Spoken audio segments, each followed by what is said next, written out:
Did you see that picture? That child going to the water? Yeah. Alone? Alone? Anyway, that's one of the issues. As some people will say, these are the issues.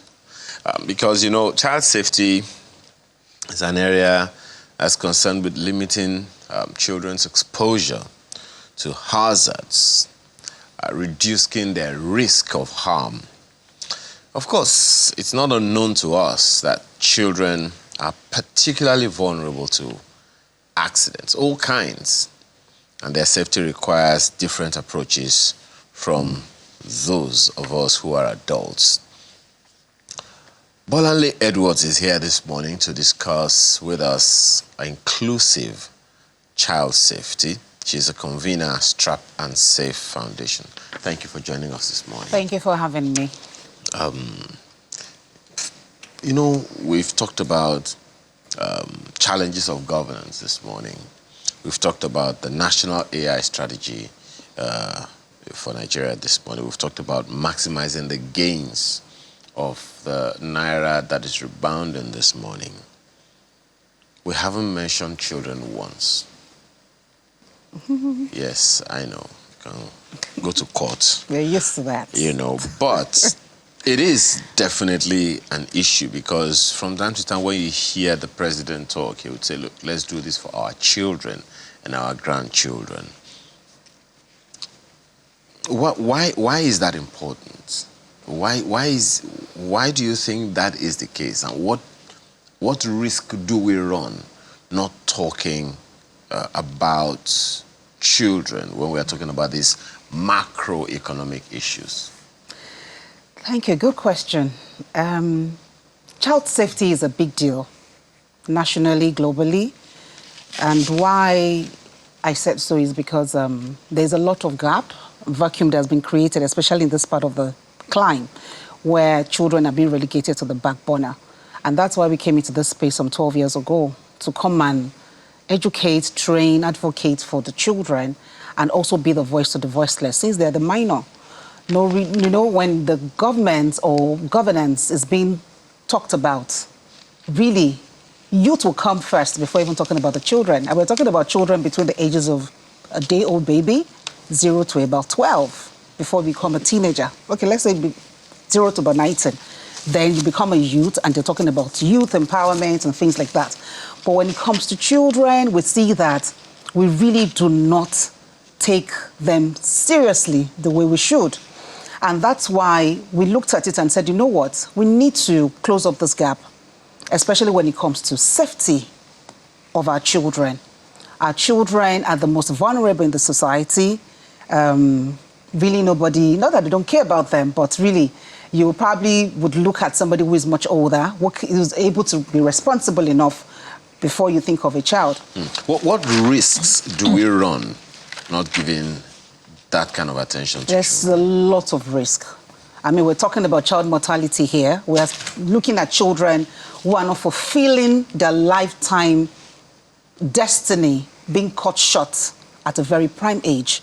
And this can be due to so many reasons. You know, economic, it can be so many things, you know, man-made accidents, you know, on planned incidents as well can also cut them short.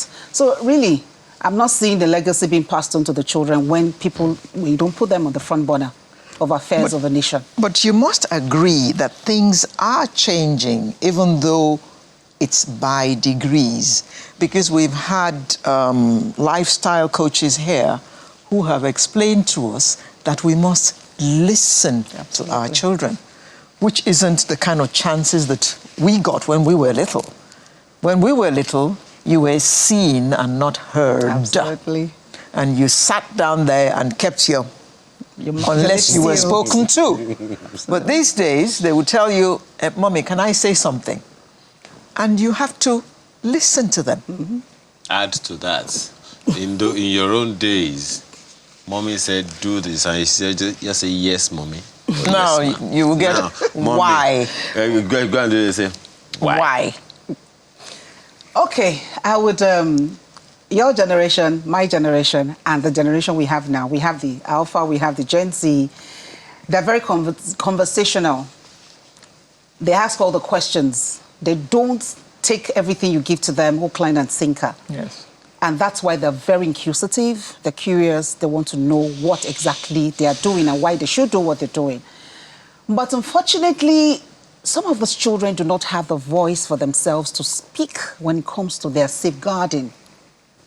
Because we've heard a lot of stories and incidences and experiences of children who have been abused, molested, and violated. And they don't have the courage and the strength and confidence and boldness to come out and tell their parents that this is what I'm going through. So there's something missing there. But wouldn't you say that that is squarely the fault of the parents? Because I know many parents who start telling their children once they can understand anything, do not talk to strangers. Absolutely. If any stranger tries to touch you, scream. Scream. And those children obey. They do that. So if a child is not coming out to say if she's been molested or he's been molested, don't you think it's because he or she hasn't been told? What if we look at this on the flip side of it? What if the child is actually going through that abuse right in the home? That's another question. Okay. That's another scenario that we can paint. And it's just a handful of parents who are really educating their children. You'll be shocked to know that not every parent has sat down their children to tell them what to do in case of emergency. But the school and, caregivers and all of that, they do educate them. They get advocacy through other NGOs as well, and also from the radio and all whatnot. But when a child is quiet and the child is being, not so sure of why am I even here, there's something wrong from within the home. And when there's something wrong within the home, there's little that you can do. There's much that you can do when that child is out there and the child becomes vulnerable to all sort of, vices out there. Yes, parents do educate, and the education is holistic, which means as you're getting it from home, they're getting it in school, they're getting it everywhere possible. So the message is being reinforced. The message is being reinforced and, all of the time, reiterated. This is what you do. Some of the children really, that's why you must build the boldness and confidence in your child. The child may know all of these things, but to implement and to action it out at times for those children can be very tough and daunting. So you see a child just looking out, but I wanted to talk, but you said I shouldn't, I'm scared. So things like that should also, that's why schools should have counselors as well. When you notice that a child is quite very withdrawn, always like to be by himself or herself, then you should look at that child issue. I mean, there was a child that was abused in a very popular school here, and the child didn't speak until when the mother was watching a movie with her and her siblings and said, in case something like this happens to you, make sure you scream. I just said, Mommy, but I've been going through this for the last 2 years. This was a 6-year-old girl. True. 2 years. And she didn't know how to present what she was going through because it was a teacher that was doing this to her. So where do we take this? Where do we even start cutting the yam? Is it from the head of the yam or the bottom or the middle? What's important is to cut the yam. Just cut it. And that is why we are even talking about this now, because I remember once we interviewed a child psychologist. Well, I asked him, look, you're talking about depression in children. I was aghast when he told us upon asking him. Oh, I'm going through a lot. No. Well, yes, I'm going through a lot, but I asked him, at what age do children, people, start experiencing depression? I was shocked when he told me, and this is almost 5 years now, I was shocked when he told me they can be as young as 10 years old. Very true. And they can be suicidal even at that age. They can be suicidal at that age. Now, you said something about parents. I was a day I asked Dr. Nick Adeyemi, what do you do? How do you parent parents who need parenting? Good question. So, because even these parents, some of these parents themselves don't even know they need parenting. You can't give what you do not have. Exactly. So how do we begin? You see, it's a big deal. For me, it's a big deal. We're all stakeholders in this matter. When you talk about stakeholders, we're talking about the parents, we're talking about the guardians, the caregivers, the school and school owners, the teachers, the government. We are all stakeholders, and that's why I'm so super excited at the zero tolerance that Lagos State has for children who are abused or violated, But we haven't really done so much in the area of when children should be properly catered for when it comes to transportation. That's another discussion entirely, because if I give you statistics, roll out statistics of children who we lose on our roads daily, it's staggering and very worrisome.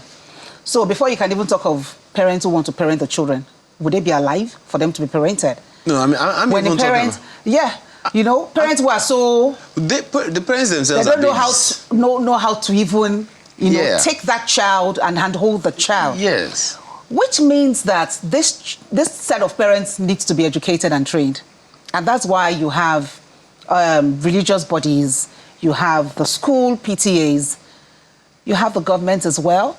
But even at that, I can still assure you that some parents will not be able to parent, even have these resources There's also the case of parents who are unwilling parents. That's why we're going. They did not plan for this child. This child just came along. So they're not prepared. Yes. Accidental parents. Accidental parents. It's a lot, and the yam is quite big it's a from lot. what you've said. Now, these children don't know anything. So society is not waiting any longer. The children, there is this saying, I forgot the saying in Yoruba now, that if you don't train your children, that child will be trained. Absolutely.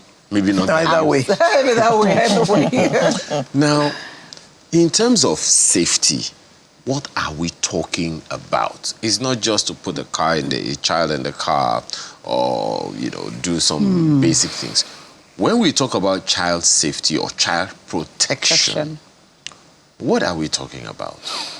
Okay, we have, thank God we have it in our Constitution, and we also have it in the Child Review Act that's just been reviewed in 2017, especially the one we have in Lagos State here.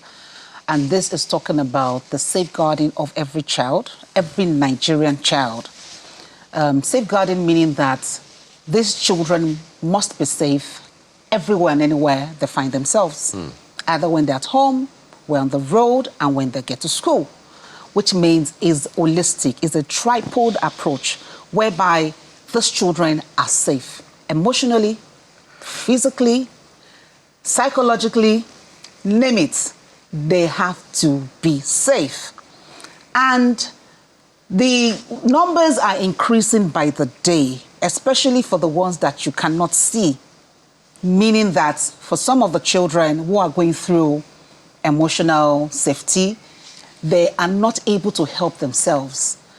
I have been to schools where I've spoken to teachers. Even the teachers at times need to be counseled on how to handle such issues. There was a teacher that actually told me that even she herself needs to be counseled because she went through such abuse when she was a child. So when she sees children who are going through it, she's very worried. So safety, child safety, it's part of a nation's fabric that it has to be a lifestyle. I remember during COVID, we didn't have the opportunity to come in contact with children. So we were on webinars monthly, training and educating those children. And you'll be shocked to hear the things that they were telling us, even about the unsafe activity that goes on in their home.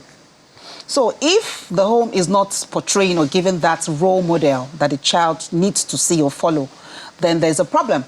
Because you cannot expect the society, the government, the school to do a magic or do the magic of your child, knowing what to do at every point in time.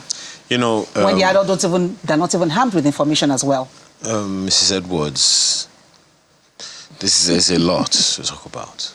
Unfortunately, We've only just scratched the surface. We've only just, kicked the engine. Yeah. There's still so much to say about this, but we are totally out of time right now. We have to get your commitment that you're going to be back to come and For talk the this Nigerian thing. child, I will be back. Even if we have to give you Thank 20-minute notice. Well, thank you so much Thank you for having for me. being here this morning. Bolanle you. Edwards is Convener Strap and Safe Child Foundation. Child Foundation. Thank you so much for your time today.